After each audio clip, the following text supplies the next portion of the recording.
ഇത്രയും അക്കൗണ്ടബിളായ ഒരു ഗവൺമെൻറ് സ്വതന്ത്ര ഭാരതത്തിൽ ഉണ്ടായിട്ടില്ല. ഇത്രയും അക്കൗണ്ടബിളായ സീറോ കറപ്ഷൻ 12 ലക്ഷം കോടി രൂപയുടെ അഴിമതി നടത്തിയ മഹാന്മാരെ 4.25 കൊല്ലം പിന്തുണച്ചവരാണ് ഈ സന്തോഷ് കുമാറിൻ്റെ പാർട്ടി. കൽക്കരി കുംഭകോണം സന്തോഷ് കുമാറിൻ്റെ പാർട്ടി പിന്തുണയ്ക്കുമ്പോൾ നടന്നതാ. 2G സ്പെക്ട്രം അഴിമതി സന്തോഷ് കുമാറിന്റെ പാർട്ടി പിന്തുണയ്ക്കും. ഇതൊക്കെ പണ്ടെന്നോ നടന്നതാണ്. ഇപ്പോഴത്തെ കാര്യമാണ് ചോദിക്കുന്നത്. ഈ നീറ്റ് പരീക്ഷ രണ്ടാമത് നടത്തേണ്ടി വന്നു. നീറ്റ് പരീക്ഷ എഴുതിയ കുട്ടികൾ ആത്മഹത്യ ചെയ്തു. വിദ്യാഭ്യാസ മന്ത്രി ആ കസേരയിൽ ഇരിക്കുകയാണ്. എന്താണ് ഇറക്കി വിടാത്തതെന്നാണ് ഈ കുട്ടികൾ ചോദിക്കുന്നത്. നിങ്ങൾ ആവേശം കൊള്ളല്ല അഭിലാഷ്. ഞാൻ ഒരുപാട് നേരമില്ല, എനിക്ക് മറുപടി വരെ ഒരു അവസരം തരണം കേട്ടോ. പുരാണം പറഞ്ഞു തുടങ്ങിയാലേ ഞാൻ സന്തോഷ് പറയുമ്പോ മിണ്ടിയിട്ടില്ല. സന്തോഷ് പറയുമ്പോ ഞാൻ മിണ്ടിയിട്ടില്ല. അതിസാമർത്ഥ്യം കീശയിൽ വെച്ചാൽ മതി കേട്ടോ. കീശയിൽ വെച്ചാൽ മതി കേട്ടോ. എന്റെ അടുത്ത് വേണ്ട. നിങ്ങൾ പറയുമ്പോ ഞാൻ മിണ്ടിയിട്ടില്ല.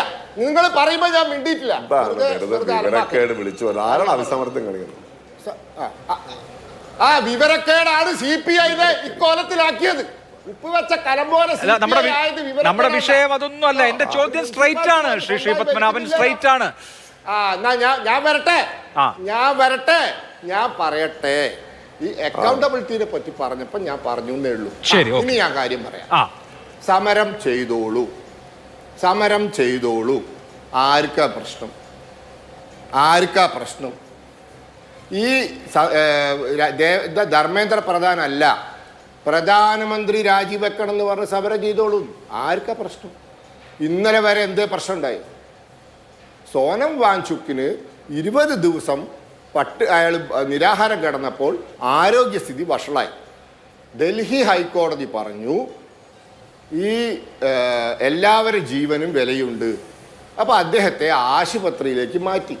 അറസ്റ്റ് ചെയ്തിട്ടില്ല, റിമാൻഡ് ചെയ്തിട്ടില്ല, മജിസ്ട്രേറ്റിന് മുന്നിൽ ഹാജരാക്കിയിട്ടില്ല. ആശുപത്രിയിലേക്ക് മാറ്റി. ആശുപത്രിയിൽ കിടക്കുന്ന അദ്ദേഹത്തിൻ്റെ ഭാര്യ ഡൽഹി ഹൈക്കോടതിയിൽ പോയി. എന്താ ഹൈക്കോടതി പറഞ്ഞത്? ഒരു കുഴപ്പമില്ല, അവിടെ നിന്നോട്ടെ എന്നാണ്. പറഞ്ഞത്. ഇന്ന് എന്താ ഉണ്ടായത്? ഇന്ന് പാർലമെൻറ്റ് മാർച്ച്. ഹൈ സെക്യൂരിറ്റി സോണാണ് പാർലമെൻറ്റ്. ഹൈ സെക്യൂരിറ്റി സോണാണ്. പണ്ടേ അങ്ങനെയാണ്. ആ 2000-ലെ തീവ്രവാദി ആക്രമണത്തിന് ശേഷം വളരെ സീരിയസ് ആയിട്ടുള്ള ഗുരുതരമായിട്ടുള്ള സുരക്ഷയുള്ള സ്ഥലമാണ്. അവിടേക്ക് മാർച്ചിന് അനുവാദമില്ല. അപ്പോൾ ഇവരവിടേക്ക് മാർച്ച് നടത്തി. 50 പോലീസുകാർക്ക് പരിക്കുണ്ട്. 50 പോലീസുകാർക്ക്. നിരവധി വാഹനങ്ങൾ ഇവർ അടിച്ച് തകർത്തിട്ടുണ്ട്. അതിൻ്റെ വീഡിയോ ദേശീയ മാധ്യമങ്ങൾ കാണിച്ചുകൊണ്ടിരിക്കുന്നു. നിരവധി വാഹനങ്ങൾ ഇവർ അടിച്ച് തകർത്തിട്ടുണ്ട്. അപ്പോൾ ഹൈ സെക്യൂരിറ്റി സോണിലേക്ക് മാർച്ച് നടത്തുക, നിരവധി വാഹനങ്ങൾ അടിച്ചു തകർക്കുക, പോലീസ് ആക്ഷൻ ഉണ്ടാവും. അണ്ണാ ഹസാരയുടെ സമരത്തിൽ പോലീസ് ആക്ഷൻ ഉണ്ടായിരുന്നു. ബാബ രാംദേവ് നിരാഹാരം കിടന്നപ്പോൾ പോലീസ് ആക്ഷൻ ഉണ്ടായിരുന്നു.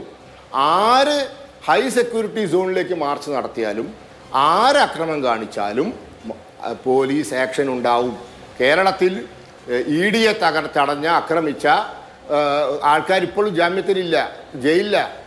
അപ്പോൾ ഇന്ന് പോലീസ് ഇടപെട്ടത് ഈ അക്രമ സംഭവങ്ങൾ ഉണ്ടായപ്പോഴാണ്. 50 പോലീസുകാർക്ക് പരിക്കുണ്ട്, നിരവധി വാഹനങ്ങൾ തകർത്തിട്ടുണ്ട്. ഇന്നലെ വരെ പോലീസ് ഒന്നും ചെയ്തില്ലല്ലോ. ആകെ ചെയ്തത് ഈ സോണം വാങ്ചുക്കിനെ ആശുപത്രി കൊണ്ടുപോയി. അത് കോടതി ശരിവെക്കുകയും ചെയ്തു. സമരത്തിന് നമ്മളെതിരല്ല, നിങ്ങൾ സമരം ചെയ്തോളൂ. ഇന്ത്യയുടെ പ്രധാനമന്ത്രി നരേന്ദ്രമോദി രാജിവെക്കണം എന്ന് പറഞ്ഞ് സമരം ചെയ്തോളൂ, നമുക്ക് ഒരു കുഴപ്പമില്ലാന്ന്. പക്ഷേ അക്രമം കാണിച്ചാൽ, സുരക്ഷാ ഭീഷണി ഉണ്ടാക്കിയാൽ പോലീസ് നടപടിയുണ്ട്. ശരി. അല്ല, ഇവിടെ ശ്രീ പത്മനാഭൻ ആര് ചെയ്താലും, BJP-ക്കാർ ചെയ്താലും, ഈ പോലീസ് ക്രൂരമായ വിധത്തിൽ ഈ സമരത്തെ അടിച്ചമർത്തതിന്റെ ദൃശ്യങ്ങളുണ്ട്. അത് ഒന്നാമത്തെ കാര്യം. ശരി, പാർലമെന്റ് ആണ്, അതുകൊണ്ട് സുരക്ഷാ കാരണങ്ങളാൽ മാർച്ച് പെർമിറ്റ് ചെയ്യാൻ കഴിയില്ല എന്നൊക്കെ വാദിക്കാം. അതവിടെ നിൽക്കട്ടെ. പക്ഷെ പ്രശ്നം ഈ സമരം അവസാനിപ്പിക്കുക എന്നുള്ളതാണല്ലോ. ആ സമരം അവസാനിപ്പിക്കണമെങ്കിൽ എന്താണ് വേണ്ടത്? ഒരു ജനാധിപത്യ രാഷ്ട്രമല്ലേ? താങ്കൾ തന്നെ ഈ ചർച്ചയിൽ സൂചിപ്പിച്ച സമരമുണ്ടല്ലോ, അന്നാ ഹസാരയുടെ നേതൃത്വത്തിൽ നടന്നിട്ടുള്ള സമരം, ഇന്ത്യ അഗെയിൻസ്റ്റ് കറപ്ഷന്റെ നേതൃത്വത്തിൽ നടന്നിട്ടുള്ള സമരം. ആ സമരം നടക്കുമ്പോൾ ഇതുപോലെ സമരപ്പന്തൽ ഉണ്ടാകുമ്പോൾ, ഇന്ന് ജന്തർ മന്ദറിലെ സമരപ്പന്തൽ പൊളിച്ചു കളഞ്ഞില്ലേ, സമരപ്പന്തൽ ഉണ്ടാവുമ്പോൾ ആ സമരപ്പന്തലിൽ പോയി അന്നാ ഹസാരയോടൊപ്പവും അരവിന്ദ് കെജ്രിവാളിനോടും ഒക്കെ ഒപ്പം വേദി പങ്കിട്ട അരുൺ ജെയ്റ്റ്ലിയും സുഷമ സ്വരാജിനെയും ഒക്കെ കണ്ടിട്ടില്ലേ നമ്മൾ? അന്ന് മൻമോഹൻ സിംഗ് സർക്കാരിനെതിരെ ജനവികാരം അതിന്റെ മൂർധന്യത്തിലെത്തിക്കാൻ അതിന്റെ കാറ്റലിസ്റ്റായി പ്രവർത്തിച്ചത് 2011 ആ സമരമാണെങ്കിൽ ദാ ഇന്ന് ഞങ്ങളുടെ ഭരണകാലത്തും അങ്ങനെ അങ്ങ് സംഭവിച്ചോട്ടെ എന്നങ്ങ് തീരുമാനിക്കുകയാണോ?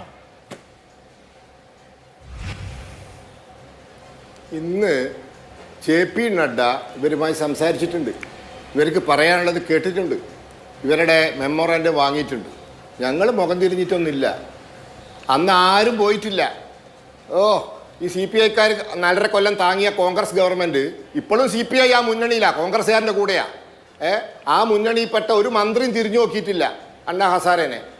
മുന്നണിയിൽപ്പെട്ട ആ മന്ത്രിസഭയിൽപ്പെട്ട ഒരാളും ബാബാ രാംദേവിന് തിരിഞ്ഞു നോക്കിയിട്ടില്ല. അവരൊക്കെ ജനാധിപത്യപരമായിട്ട് സമരം ചെയ്ത് അവരെ തിരിഞ്ഞു നോക്കിയിട്ടില്ല. അപ്പോൾ ഞങ്ങൾ ഇന്ന് ഈ ബഹളത്തിനിടയിലും JP നഡ്ഡ ഇവരായി സംസാരിച്ചു, ഇവരെ മെമ്മോറാൻഡം സ്വീകരിച്ചു. ഞങ്ങൾ സമരത്തിനെതിരെല്ലാം, സമരം ജനാധിപത്യ അവകാശമാണ്.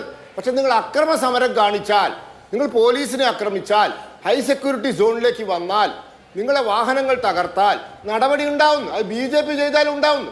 കേരളത്തിൽ എത്ര ലാത്തിചാർജ് BJPക്ക് കിട്ടിയിട്ടുണ്ട്? എല്ലാ പാർട്ടിക്കും നേരിടേണ്ടി വരും. നിങ്ങൾ പോലീസിന്റെ പെർമിഷൻ ഇല്ലാത്ത സമരത്തിന് പോയാൽ പോലീസ് നടപടി ഉണ്ടാവും. അത് സ്വാഭാവികമാണ്. അത് ഇന്ത്യയിൽ എല്ലാ സംസ്ഥാനത്തും എല്ലാ ദിവസവും നടക്കുന്നതാ. അതാണ് ഇപ്പോൾ ഇവിടെ നടന്നത്. അതുകൊണ്ട് നിങ്ങൾ സമരം ചെയ്തോ, നമുക്ക് വിരോധമൊന്നുമില്ല. ഞങ്ങൾ സമരത്തിൽ നിന്ന് പേടിക്കുന്നവരല്ല. ഞങ്ങൾ സമരം ചെയ്തിട്ട് അവിടെ എത്തിയത്. ആകാശത്ത് നിന്ന് പൊട്ടിമുള ഇങ്ങനെ അച്ചു വീണിട്ട് ഇന്ത്യൻ പ്രധാനമന്ത്രിയുടെ കസാരയിൽ ഇരുന്നതല്ല. ശരി ശരി ശരി അക്രമം കാണിക്കും. ശരി.